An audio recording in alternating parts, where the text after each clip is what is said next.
નમસ્કાર મિત્રો, વ્યાસ પંચાંગ શાસ્ત્રી અમિત વ્યાસના જય શ્રી કૃષ્ણ. આજે આપણે જોઈએ પવિત્ર પુરુષોત્તમ માસની કથામાં આજે અધ્યાય 22. આ 22મા અધ્યાયમાં આપણે જોશું કે તુલસી પૂજન, દીપદાનનું રહસ્ય અને તેની સાથે જોડાયેલી એક અત્યંત એવી બોધદાયક કથા આપણે જોશું.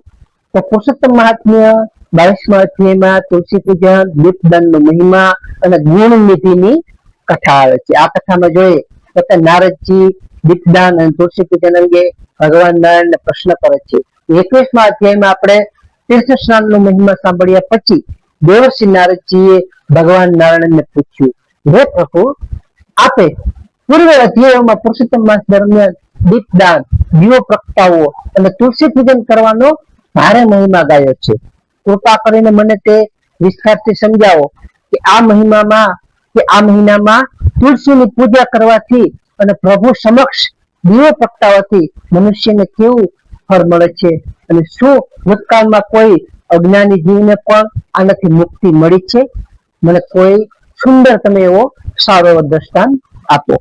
ત્યારે ભગવાન નારાયણ દ્વારા તુલસી અને દીપનો મહિમા કહે ત્યારે ભગવાન નારાયણે કહ્યું કે હે નારદ, તુલસી એ સાક્ષાત લક્ષ્મીજીનું સ્વરૂપ છે અને તે ભગવાન વિષ્ણુને પ્રાણથી પણ વધુ પ્રિય છે.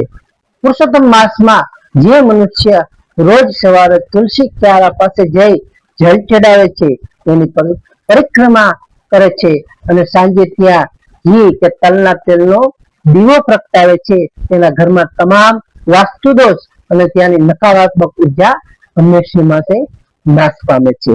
આ મહિનામાં અંધકારને દૂર કરતો દીવો પ્રગટાવવો એટલે કે દીપદાન કરવું એટલે કે પોતાના જીવનના અજ્ઞાનના અંધકારને દૂર કરવા સમાન છે.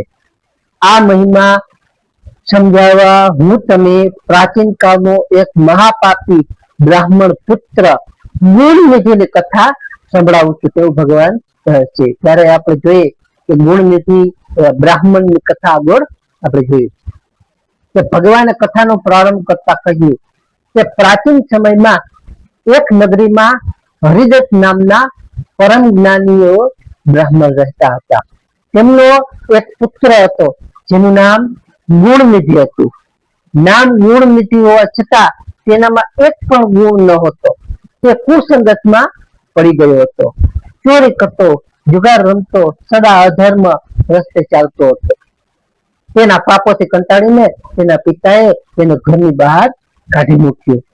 ત્યારે ઘરની બહાર નીકળ્યા પછી ગુણનિધિ ભૂખ તરસથી વ્યાકુળ થઈ અને આમ તેમ ભટકવા લાગ્યો. ભટકતા એક દિવસ તે એક નગરમાં પહોંચ્યો. એ સમયે આકસ્મિક રીતે પવિત્ર પુરુષોત્તમ માસ ચાલી રહ્યો હતો.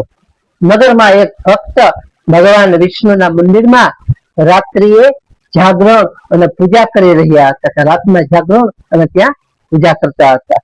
ગુણનિધિ ત્યાં મંદિરમાં ચડાવેલો પ્રસાદ ચોરવાની દાનતથી છુપાઈને ત્યાં બેસી ગયો. ત્યાં પ્રસાદ છે એ હું ચોરી લઈશ એવી દાનતથી ત્યાં છુપાઈને બેસી ગયો. અજરતા થયેલું દીપદાન અને તેની મુક્તિ હવે આપણે જોઈએ. રાત્રિના સમયે મંદિરમાં પ્રગટાવેલો દીવો ધીમે ધીમે ઓલવાઈ રહ્યો હતો.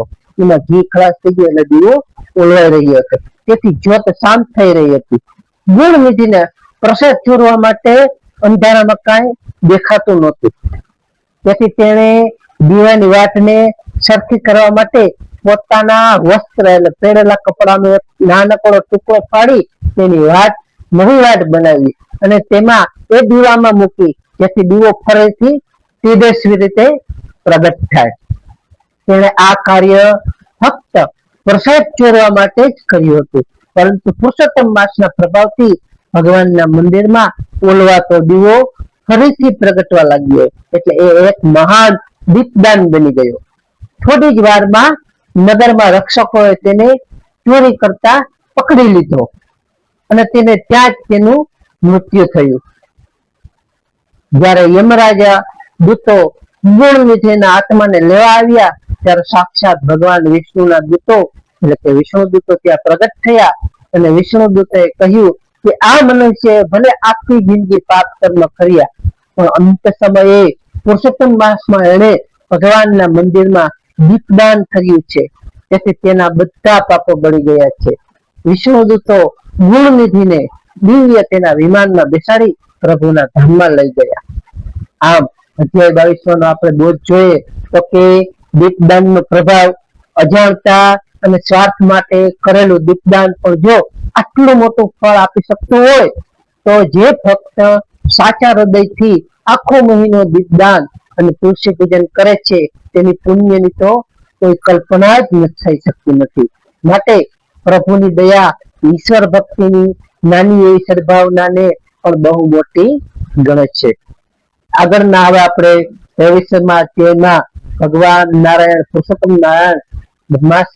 માસ દરમિયાન કયા કયા પ્રકારના દાન કરવા, જેમ કે અન્નદાન, ભૂમિદાન અને તેનું શું શું મહત્વ છે એની કથા આપણને આગળ સંભળાવશે. તો આ અધ્યાયમાં બસ આટલું. શ્રી પદ્મપુરાણ અંતર્ગત પુરુષોત્તમ માસ મહાત્મ્યનો તુલસી દીપદાન અને ગુણનિધિ કથા નામનો 20મો અધ્યાય સંપૂર્ણ. બોલો શ્રી પુરુષોત્તમ ભગવાનની જય.